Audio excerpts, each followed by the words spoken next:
ಮುಖ್ಯಮಂತ್ರಿ ಸಿದ್ದರಾಮಯ್ಯನವರಿಗೆ ಮೂಡಾ ಪ್ರಕರಣ ಕಗ್ಗಂಟಾಗಿದೆ. ಸಿಎಂ ಕುಟುಂಬದ ವಿರುದ್ಧ ಅಕ್ರಮ ನಿವೇಶನ ಪಡೆದ ಆರೋಪ ಕೇಳಿಬಂದಿದೆ.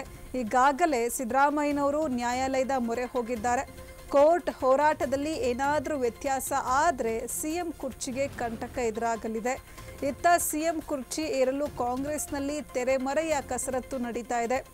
ರಾಜಕೀಯದಲ್ಲಿ ವ್ಯತ್ಯಾಸವಾದರೆ ಸಿಎಂ ಬದಲಾವಣೆ ಖಚಿತ.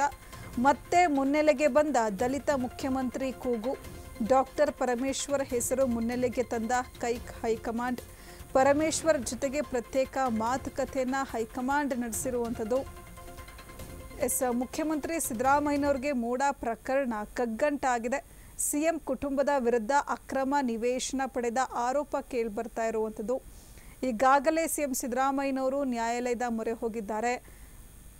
ದೆಹಲಿ ನಾಯಕರನ್ನು ಕೂಡ ಭೇಟಿ ಮಾಡಿ ಬಂದಿರುವಂಥದ್ದು. ಕೋರ್ಟ್ ಹೋರಾಟದಲ್ಲಿ ಏನಾದರೂ ವ್ಯತ್ಯಾಸ ಆದರೆ ಸಿಎಂ ಸಿದ್ದರಾಮಯ್ಯನವರ ಕುರ್ಚಿಗೆ ಕಂಟಕ ಎದುರಾಗುತ್ತೆ. ಇತ್ತ ಸಿಎಂ ಕುರ್ಚಿ ಏರೋದಕ್ಕೆ ಕಾಂಗ್ರೆಸ್ನಲ್ಲಿ ತೆರೆಮರೆಯ ಕಸರತ್ತು ಕೂಡ ನಡೀತಾ ಇದೆ.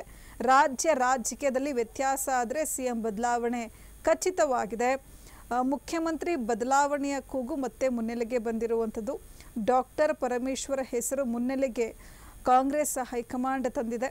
ಪರಮೇಶ್ವರ್ ಜೊತೆಗೆ ಹೈಕಮಾಂಡ್ ಪ್ರತ್ಯೇಕ ಮಾತುಕತೆ ಕೂಡ ನಡೆಸಿದೆ.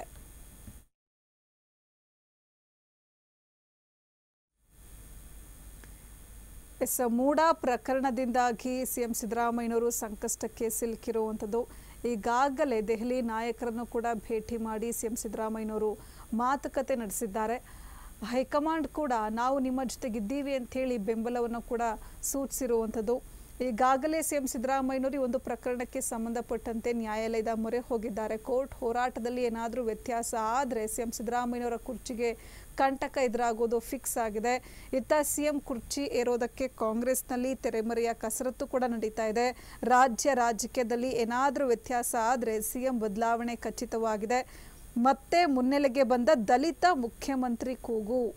ಡಾಕ್ಟರ್ ಪರಮೇಶ್ವರ್ ಹೆಸರು ಮುನ್ನೆಲೆಗೆ ತಂದ ಕಾಂಗ್ರೆಸ್ ಹೈಕಮಾಂಡ್. ಪರಮೇಶ್ವರ್ ಜೊತೆ ಹೈಕಮಾಂಡ್ ಪ್ರತ್ಯೇಕ ಮಾತುಕತೆ ಕೂಡ ನಡೆಸಿದೆ. ಈ ಸಂಬಂಧ ಮತ್ತಷ್ಟು ಮಾಹಿತಿಯನ್ನು ಕೊಡ್ತಾರೆ ನಮ್ಮ ಪ್ರತಿನಿಧಿ ಯಶಸ್ ಮೌತೂರ್. ನೇರ ಸಂಪರ್ಕದಲ್ಲಿ ಯಶಸ್ ಮೌತೂರ್. ಸಿಎಂ ಸಿದ್ದರಾಮಯ್ಯನವರಿಗೆ ಮೂಡಾ ಪ್ರಕರಣ ಕಗ್ಗಂಟಾಗಿ ಪರಿಣಮಿಸಿರುವಂಥದ್ದು. ಈಗಾಗಲೇ ಸಿಎಂ ಸಿದ್ದರಾಮಯ್ಯನವರು ನ್ಯಾಯಾಲಯದ ಮೊರೆ ಹೋಗಿದ್ದಾರೆ. ಕೋರ್ಟ್ನಲ್ಲಿ ಏನಾದರೂ ವ್ಯತ್ಯಾಸ ಆದರೆ ಸಿಎಂ ಕುರ್ಚಿಗೆ ಕಂಟಕ ಅಂತ ಹೇಳಲಾಗ್ತಾ ಇದೆ. ಹೆಚ್ಚಿನ ಮಾಹಿತಿ ಏನಿದೆ? ಹೌದು ಅಂಕಿತ, ಈಗಾಗಲೇ ರಾಜಕಾರಣದಲ್ಲಿ ಸಾಕಷ್ಟು ರೀತಿಯಾದಂತಹ ರಾಜಕೀಯ ಪಲ್ಲಟಗಳು ಸೃಷ್ಟಿಯಾಗಿರ್ತಕ್ಕಂಥದ್ದು. ಏನು ಮೂಡಾದಲ್ಲಿ ಅಂದರೆ ಮೈಸೂರು ನಗರಾಭಿವೃದ್ಧಿ ಪ್ರಾಧಿಕಾರದಲ್ಲಿ ಮುಖ್ಯಮಂತ್ರಿ ಸಿದ್ದರಾಮಯ್ಯನವರ ಪತ್ನಿಯವರು 14 ಸೈಟುಗಳನ್ನು ಅಕ್ರಮವಾಗಿ ಪಡೆದಿದ್ದಾರೆ ಎನ್ನುವಂತಹ ಆರೋಪವನ್ನು ಏನು ವಿಪಕ್ಷಗಳು ಹಾಗೂ ಸಾಕಷ್ಟು ಸಾಮಾಜಿಕ ಕಾರ್ಯಕರ್ತರುಗಳು ಮಾಡ್ತಾ ಇದ್ದಾರೆ. ಈ ಹಿನ್ನೆಲೆಯಲ್ಲಿ ಈಗಾಗಲೇ ಏನು ಈ ಒಂದು ಪ್ರಕರಣ ನ್ಯಾಯಾಲಯದಲ್ಲಿರ್ತಕ್ಕಂಥದ್ದು. ಈಗಾಗಲೇ ರಾಜ್ಯಪಾಲರು ಮುಖ್ಯಮಂತ್ರಿ ಸಿದ್ದರಾಮಯ್ಯನವರ ವಿಚಾರವಾಗಿ ಪ್ರಾಸಿಕ್ಯೂಷನ್ಗೆ ಅನುಮತಿ ಕೊಟ್ಟ ನಂತರ ರಾಜ್ಯದಲ್ಲಿ ಸಾಕಷ್ಟು ರೀತಿಯಾದಂತಹ ರಾಜಕೀಯ ಲೆಕ್ಕಾಚಾರಗಳು ಕೂಡ ಹೋಗ್ತಾ ಇರ್ತಕ್ಕಂಥದ್ದು.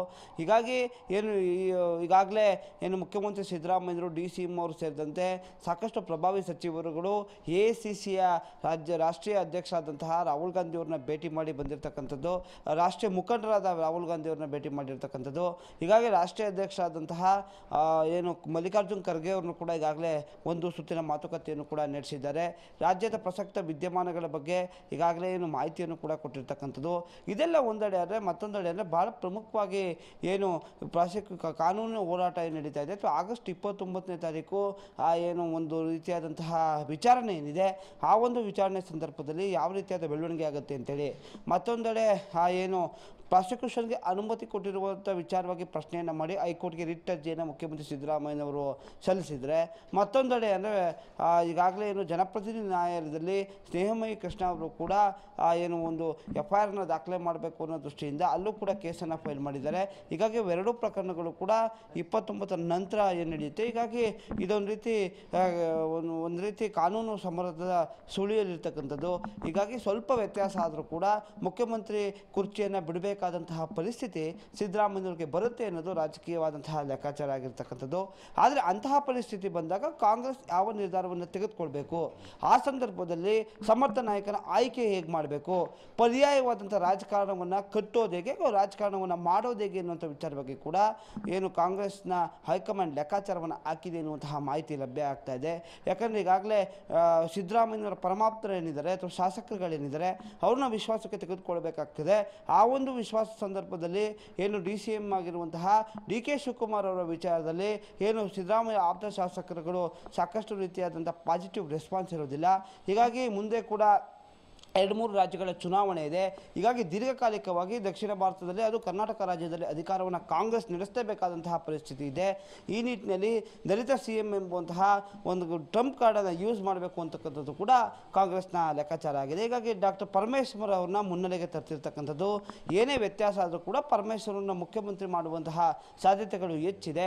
ಹೀಗಾಗಿ ದಲಿತ CM ಅನ್ನು ಮಾಡುವ ಮುಖಾಂತರ ಅಂದರೆ ಸ್ವತಂತ್ರ ನಂತರ 75-77 ವರ್ಷಗಳಾದರೂ ಕೂಡ ಕರ್ನಾಟಕದಲ್ಲಿ ಇನ್ನೂ ಕೂಡ ದಲಿತ CMನ ಕನಸಾಗಿ ಉಳಿದಿರ್ತಕ್ಕಂಥದ್ದು. ಈ ಒಂದು ವಿಚಾರವಾಗಿ ಈಗಾಗಲೇ ಏನು ಕಾಂಗ್ರೆಸ್ ಪಕ್ಷಕ್ಕೆ ಈ ಒಂದು ಸಮುದಾಯ ಹೆಚ್ಚಿನ ಸಂಖ್ಯೆಯಲ್ಲಿ ಮತವನ್ನು ನೀಡುತ್ತೆ. ಹೀಗಾಗಿ ಆ ಒಂದು ಮತ ಬ್ಯಾಂಕನ್ನು ಗಟ್ಟಿಗೊಳಿಸಬೇಕಾದ್ರೆ ಈ ಒಂದು ಟ್ರಂಪ್ ಕಾರ್ಡ್ನ ಯೂಸ್ ಮಾಡಬೇಕಾಗ್ತದೆ. ಇದನ್ನು ಯೂಸ್ ಮಾಡಿದ್ರು ಕೂಡ ಯಾರು ಕೂಡ ಅಪಸ್ವರವನ್ನು ಎತ್ತಲ್ಲ ಅಂತಕ್ಕಂಥದ್ದು ಕೂಡ ಕಾಂಗ್ರೆಸ್ ಹಾಗೂ ರಾಜಕೀಯ ಲೆಕ್ಕಾಚಾರ ಆಗಿದೆ. ಹೀಗಾಗಿ ಮುಂದಿನ ದಿನಗಳಲ್ಲಿ ರಾಜ್ಯ ರಾಜಕಾರಣದಲ್ಲಿ ಯಾವ ರೀತಿಯಾದಂತಹ ಬದಲಾವಣೆಗಳು ಆಗುತ್ತೆ ಅಂತೇಳಿ ಕಾದು ನೋಡಬೇಕಾಗಿದೆ. ಅಂಕಿತಾ, ಧನ್ಯವಾದ ಯಶಸ್ಮೂರ್ತಿ ತಮ್ಮ ಮಾಹಿತಿಗಾಗಿ.